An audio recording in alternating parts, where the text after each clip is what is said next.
tradução, de certa maneira, começa na dramaticidade do bolero, do samba-canção, e vai ganhar muito espaço e muita força no trocadilho, que é a dobra de um afluente caudaloso, em parte da onda bossa novista. Este constante exercício de diálogo com a tradição nos faz pensar em posturas limpas e de uma plasticidade retocável, em posturas marcadas pela nódula da lama, claro que eu estou pensando no prêmio do Camilo aqui, no processo de criação, veiculação, recepção e reprocessamento das canções populares.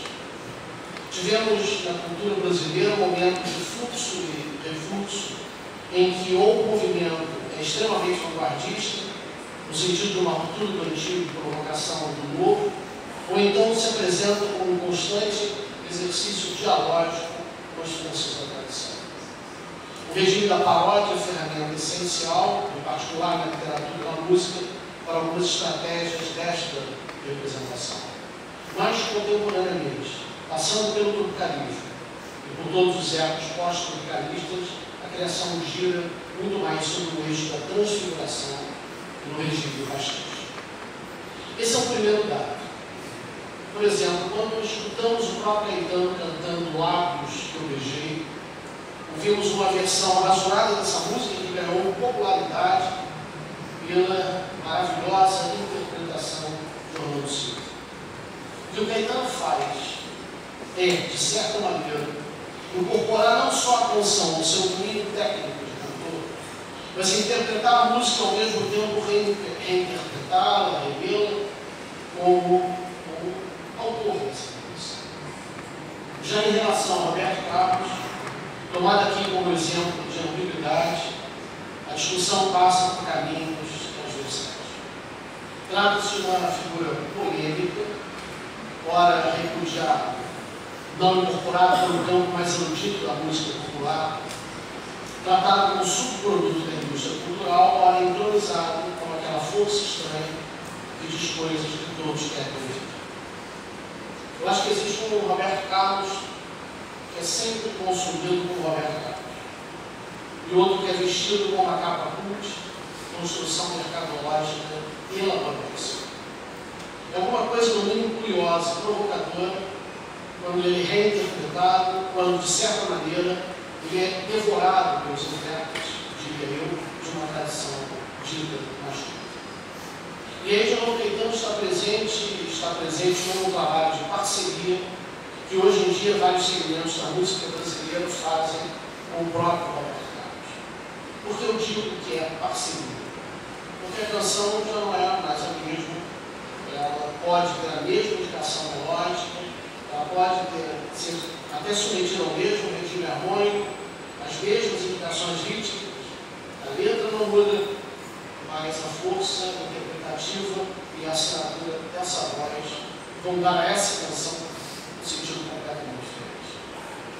Não é o meu objetivo historicizar aqui os movimentos musicais dos anos 1940, 50 e 60 e suas repercussões.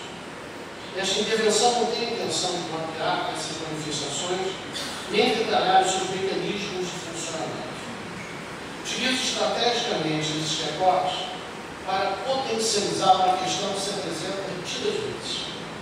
Em que espaço de configuração das grandes questões da MPB transitam a voz, transitam a música e a letra do rei Roberto Carlos, com seu romantismo, intimismo, sentimentalismo e exagero. Refiro não ao rei do Guerreiro, reprocessado pela máquina de trituração capitalista, mas sim aquele que é gravado pelas mais respeitadas vozes desse país, que divide os palcos com os nomes mais consagrados da música popular, o autor de Detalhes, Você Não Sabe, e Ilusões. Não podemos considerar que seja apenas uma opção mercadológica, uma escolha meramente comercial. Maria Bethânia, intérprete que ilumina com sua afiada arma vocal todas as áreas da produção musical brasileira, preparou com rigor e apurada sensibilidade um verdadeiro recital das músicas do Roberto Carlos. Sua leitura das composições tradicionalmente concebidas em formas de sucesso, arranjadas para especiais da Globo e frenéticas apresentações originais, ganha um misterioso e inusitado efeito plástico sobre a cara de sua interpretação. O seu trabalho, que é o disco das canções que você fez para mim, em 1953, representa um gesto ousado de transformação da persona Roberto Carlos, construído por uma voz que o descoisifica como fetiche, desenraizando do solo massificado dos seus horizontes de recepção, recalcando o espaço da previsibilidade e da redundância dos seus conteúdos, deslocando da mercadoria reificada da indústria cultural para o campo que altera o contexto comunicativo de sua aparição. Piano João Carlos do Brasil dialoga com a voz tecnicamente impecável de você. Os arranjos de Fera Ferida dão um desenho completamente distinto e produtivo, pulsando o ritmo acelerado em que a voz e os instrumentos se convergem, e a releitura de detalhes sobre a interferência de uma renovada formatação discursiva dá à interpretação de programa a sensação de estar diante de uma reescritura. É tudo isso ou ela refetichiza o resultado? Curiosamente, a recepção de um ouvinte sustentado em um repertório múltiplo e rico em suas fontes e referências reduz Roberto Carlos ele mesmo à condição de símbolo de uma audição reconhecida. Mas a voz da intérprete britânica empresta às canções que você fez para mim a sensação de que mais do que ele é a sua voz e a força estranha dessa sua voz que redefine e transforma o ceticismo do ouvinte em inquietante dúvida.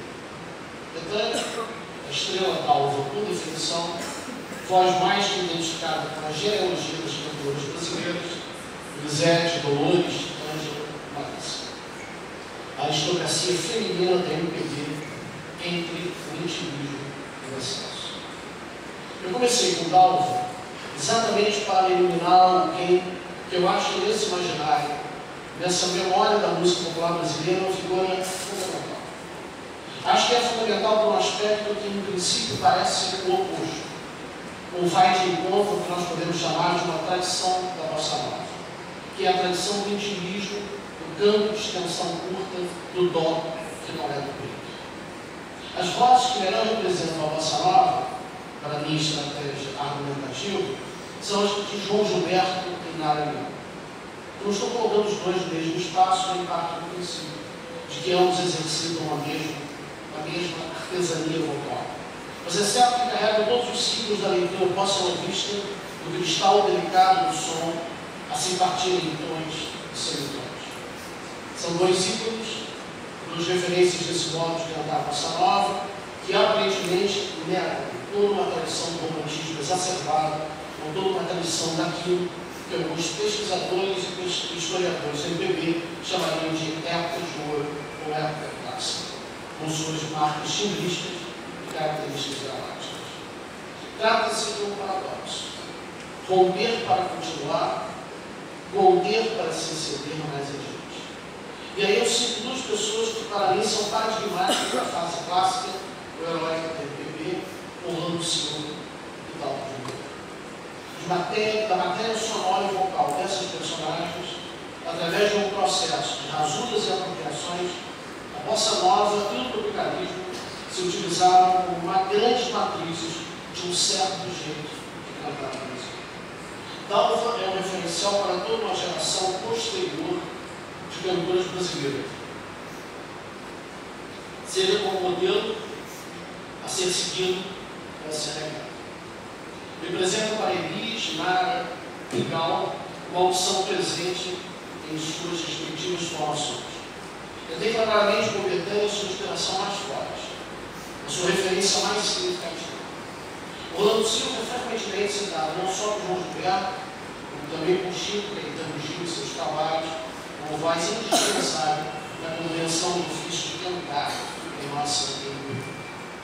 Betânia é, dentre as divas que ocupam um lugar privilegiado na constelação da nossa MPB, a aquela que vendeu mais de 1 milhão de cópias, passado distante, tem um selo fonográfico só para ela, passado recente, ainda arrasta multidões em seus shows e recitais de poesia, presente em estado, e que funciona como marcador estético comportamental, futuro e preciso.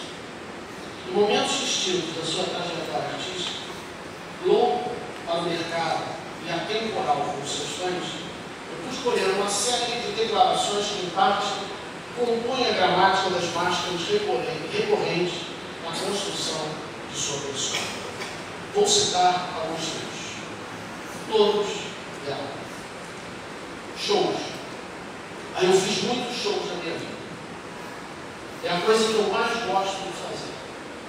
É subir no palco e realizar um show de música teatral, com direção de teatro, cenografia, figurino, iluminação de teatro.